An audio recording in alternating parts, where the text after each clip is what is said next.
Hello everyone. Let's see what are the string functions in C. The first function is sprintf function. Now what is the difference between printf and sprintf? The printf function normally displays the string onto the console. But sprintf is something different. What it does is that instead of printing it onto the console, it stores into a buffer. The string is stored into a buffer as a character array. So the formatted string that you want to print is stored into the array and it keeps with it. Now, when will it get printed into the console?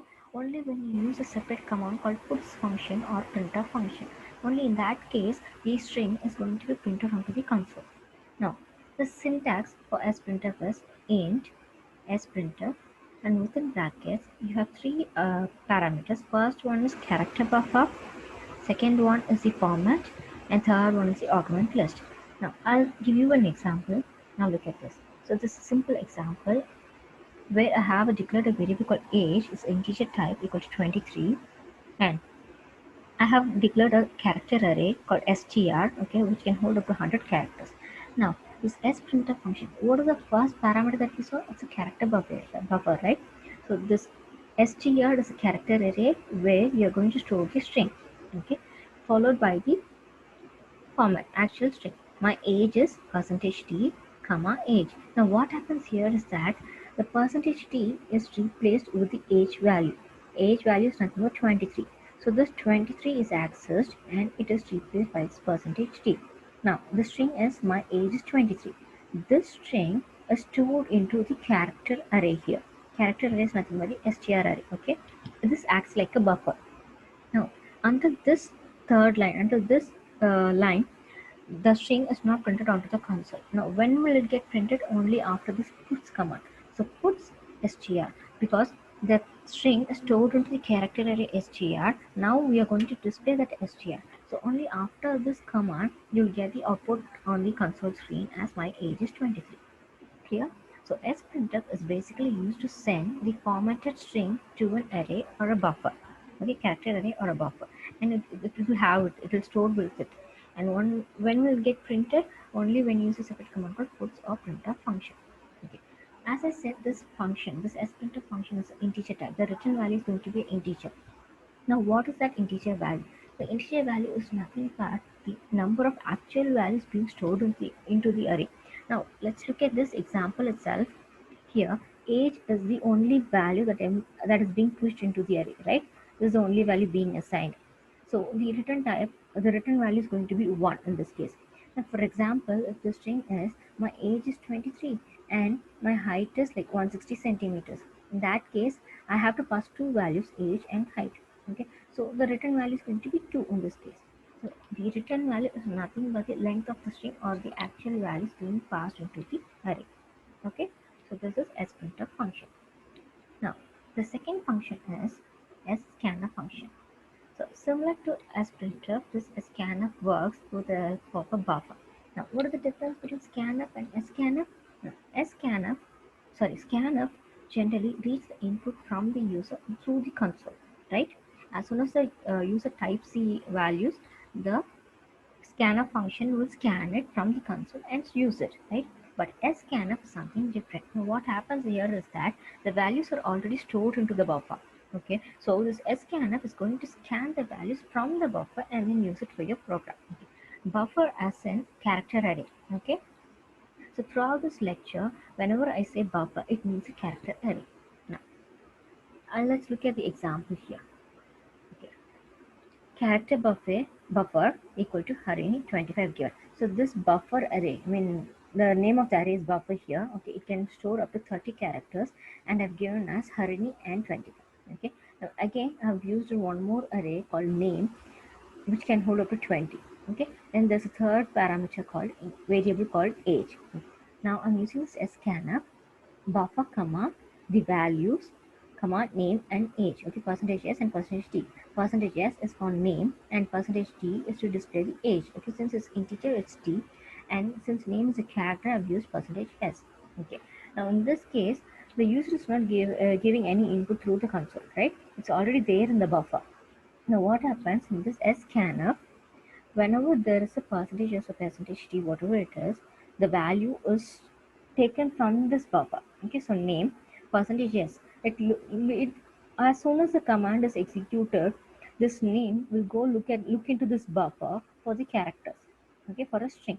Now, when you look at this buffer, the string is nothing but Harini. So this Harini is stored into name. Okay, and again followed by age. So this age will go look into this buffer for an integer type, right? So again, this integer called 25. Now, what happens? The name and age is got as value. So name has Harini in it and age has 25 in it. Now, you can use a printf function to display it onto the console. Name, percentage s, age, percentage t, comma, name and age. So your output is going to be Harini and 25. Okay, so it's similar to the scanf function. Scanf function will read the inputs from the console, whereas scanf function will read the inputs from the buffer. Okay, that's a simple difference. Now again, the written this is also an integer type. The scanf function is also an integer type. Now what is the value of the integer in this case?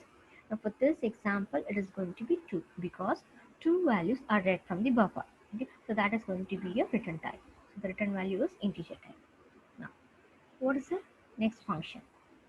So str function. What is going to be str? It is going to look for the first occurrence of substring in the string. The syntax for that is character start str pass your first string and then your second string. Okay. Now what happens here is that it will look for the first occurrence of the substring and the string, as in it will look for this s2 in s1. Okay, you have to do it in the backward direction. Remember it this way, backward direction. Okay, so it will look for s2 in s1. Okay, and it will return the position of it. Now, so the main purpose is for finding the substring. It checks whether S2 is present in S1 or not. Okay. On success, it returns a pointer to the element in S1 where S2 begins. That is, we'll look at the example and you'll understand it more clearly. Now look at this example. So I have a string here called, this is a test string. Okay, and I have a pointer also called character start p. Now this is nothing. This pointer is going to point the location where your substring is there. Now p is equal to string str string comma test. Now this string is your s1 and this test is your s2. This is nothing but your substring. So you're going to search for this test in your entire string. Okay. Now if p if p as in if p is true, then you're going to return it as string found, as string not found. Now what happens in this case is that as soon as this command is executed, it will go search this pointer, this p will go search the string from here. It will start traversing from here, from t. Okay, so it will keep checking each character. As soon as it reached this place test, okay, whenever it encountered the first occurrence of the substring called test, the pointer will stop here. Okay, the first character of your substring, that is your p, so the pointer is going to be here. That will be displayed. Okay, now let's look at another example and you'll understand it clearly. Okay, this I have a string. Now in this case, I'm using pointers as a string itself. The initial case, I used only the pointer. I used only the pointer, whereas the parameters are not pointers. But in this case, the parameters are pointers here. Okay, so the first string is going to be a pointer. c4learn.blogspot.com is my first string, and my second string is going to be spot. Okay, so this is my s1 and this is my s2. So now what I'm going to do, I'm going to search for the spot in my string 1. Okay, with the help of this pointer. Now ptr equal to str string 1 comma string 2. Okay, what is there in string 2? Spot is there in string 2. Now the spot should be found out from the string 1. Now tell me what happened. This will start traversing the string 1. As soon as it encountered the spot, first occurrence of spot, the pointer will stop here. So what happens when you try to print the substring, when you try to print the pointer, since the pointer is in the place of s, the first character of spot, it will print all the characters from it until the length of the string. So what happens? Spot.com is printed completely. Instead of the first portion alone getting printed, the entire string after the first occurrence is getting printed here until the length of the string. Okay, spot.com. So this is one example. Now the second example is passing direct strings. In first case you used string and a pointer. The second case, you use everything as a pointer. And in third case, there's no pointer, I mean string. Both are going to be plain strings, okay? String 1 and string 2, both are going to be plain, okay? And you're going to find out the value spot. So you search it, it is found here. The pointer will go stand in this place as, okay? And when you try to print the substring, it is going to print the entire value spot.com.